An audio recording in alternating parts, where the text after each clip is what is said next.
Jinnah Elite School, we love you with the heart. Jinnah Elite School. Hello, Assalamu alaikum, dear students. Today, due to COVID-19, we have to start our online sessions.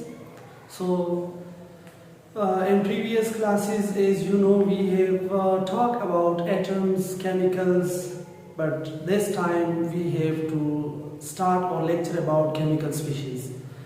What is chemical species? So chemical species, dear students, वो चीज़ें हैं हमारे पास, मतलब chemistry में अगर हम देख लें, everything is made up of chemicals.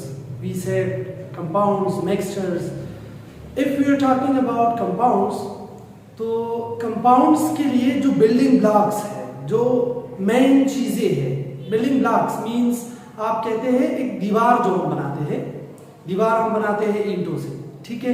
तो दीवार के लिए बिल्डिंग ब्लॉक्स क्या हो गए, वो ईंट हो गए। इसी तरह केमिकल्स बनने के लिए, कंपाउंड्स, मिक्सचर या ये चीजें बनने के लिए सबसे पहले केमिकल स्पीशीज से होके गुजरना पड़ता है। मतलब एक एटम है, two categories if we are dealing with atoms, elements and compounds, chemicals.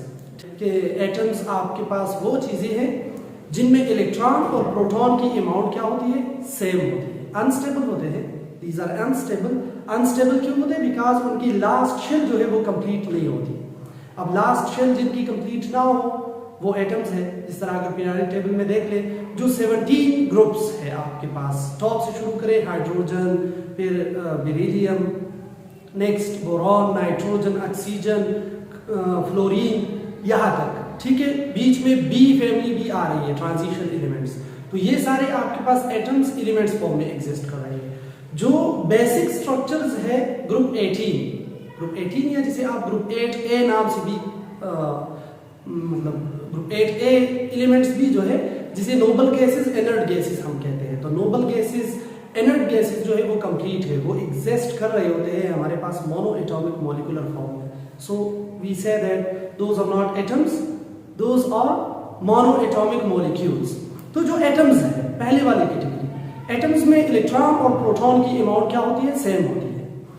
Chemical species कौन सी चीजें होगी, उसी डिफिनीशन को मद्देनजर रखते हुए आप इस चीज की डिफिनीशन कर सकते हैं कि chemical species are those substances in which electron and proton are not equal, ठीक है। या आप कह सकते हैं atom are group of atoms which take part in chemical reactions। जो केमिकल रिएक्शंस कर सकते हैं वो चीजें आपके पास क्या है, बेसिकली वो केमिकल स्पीशीज है। अब केमिकल स्पीशीज 3 टाइप्स के हैं आपके पास, जिसमें हमने कहा, देखो सिंपल सी लॉजिक है, जिसमें इलेक्ट्रॉन और प्रोटॉन की अमाउंट सेम ना हो। दो पॉसिबिलिटीज है, या तो इलेक्ट्रॉन की अमाउंट ज्यादा होगी या प्रोटॉन की अमाउंट ज्यादा होगी। तो अगर इलेक्ट्रॉन की अमाउंट ज्यादा है तब भी वो आयंस, मतलब केमिकल स्पीशीज है। अगर प्रोटॉन की अमाउंट ज्यादा है तब भी आपके पास क्या है, केमिकल स्पीशीज है। बट ऐसी केमिकल स्पीशीज भी है जिनमें हमारे पास इलेक्ट्रॉन और प्रोटॉन की अमाउंट सेम होती है, but still those are unstable, they have incomplete their valence shell, ठीक है, जिसे हम फ्री रेडिकल्स कहते हैं। तो केमिकल स्पीशीज आपके पास 3 टाइप्स के हुए, एक है आयंस या रेडिकल्स, दूसरे है फ्री रेडिकल्स या फ्री आयंस, तीसरे जो है आपके पास वो है मॉलिक्यूलर आयंस। अच्छा, नंबर फर्स्ट, इसको जो अगर हम फर्स्ट वन को एक्सप्लेन करना चाहते हैं, आयंस या रेडिकल्स, तो आयंस या रेडिकल्स आपके पास वो चीजें हैं जिनमें इलेक्ट्रॉन और प्रोटॉन की अमाउंट सेम नहीं होगी। सबसे पहली बात, इलेक्ट्रॉन और प्रोटॉन की अमाउंट क्या होगी, सेम नहीं होगी। तो सेम नहीं होगी, दो पॉसिबिलिटीज हमने कही थी, या तो इलेक्ट्रॉन ज्यादा होंगे या प्रोटॉन ज्यादा होंगे।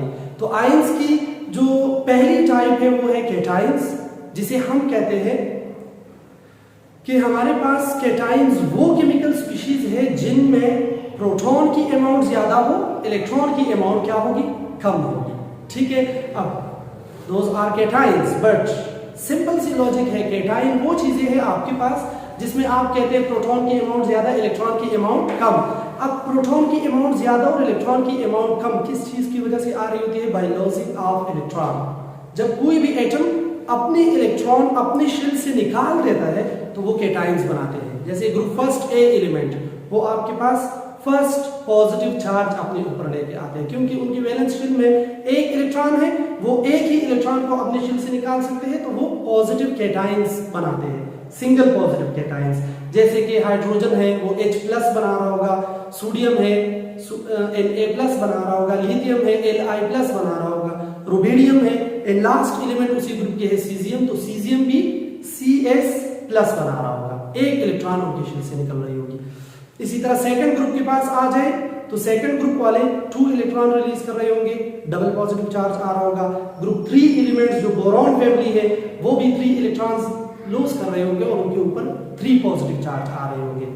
सेकंड टाइप जो है वो आपके पास एनाइंस, और एनाइंस वो केमिकल स्पीशीज है जिसमें आपके पास आप कहते हैं इलेक्ट्रॉन की अमाउंट ज्यादा होगी, प्रोटॉन की अमाउंट कम होगी, ठीक है। Number of electrons are greater than number of protons, they form anion, ठीक है। एनाइन के ऊपर नेगेटिव चार्ज आ रही होती है, और वो बनते कैसे हैं, वो अपने शेल में इलेक्ट्रॉन की अमाउंट ज्यादा कैसे करवा सकते हैं, तो वो दूसरे एटम्स जिन्होंने इलेक्ट्रॉन लूज की होगी वही इलेक्ट्रॉन ये गेन कर रहे होंगे, अपने शेल में एंटर कर रहे होंगे, तो इसी वजह से वो क्या बना रहे होंगे, एनाइंस। जैसे कि ग्रुप 7A एलिमेंट जो है right side of periodic table, group 7A जिसके ऊपर लिखा होगा 17, ठीक है। जैसे कि फ्लोरीन, ठीक है, chlorine, bromine, iodine and astatine, ये एलिमेंट्स जो है ये इनके लास्ट शेल में 7 इलेक्ट्रॉन्स हैं। कंप्लीट करने के लिए एक इलेक्ट्रॉन की जरूरत होगी, स्टेबल बनने के लिए सिर्फ एक इलेक्ट्रॉन कम है, तो वो एक इलेक्ट्रॉन अपने शेल में एंटर कर सकते हैं, इसीलिए 1- चार्ज प्रोड्यूस करवा रहे होते हैं, फर्स्ट एनाइन बना रहे होते हैं। इसी तरह ग्रुप 6 एलिमेंट 2 इलेक्ट्रॉन अपने शेल में एंटर कर सकते हैं, डबल नेगेटिव चार्ज वाले आयंस बना सकते हैं, एनाइंस बना सकते हैं। इसीलिए इसी तरह ग्रुप 5A एलिमेंट जो है उनके लास्ट शेल में 5 इलेक्ट्रॉन्स हैं, और कंप्लीट करने के लिए 3 इलेक्ट्रॉन्स की जरूरत है, तो ये 3 इलेक्ट्रॉन अपने शेल में लाके अपने ऊपर 3 नेगेटिव चार्ज ले आ रहे होते हैं और थर्ड एनाइन बनाते हैं। Thank you.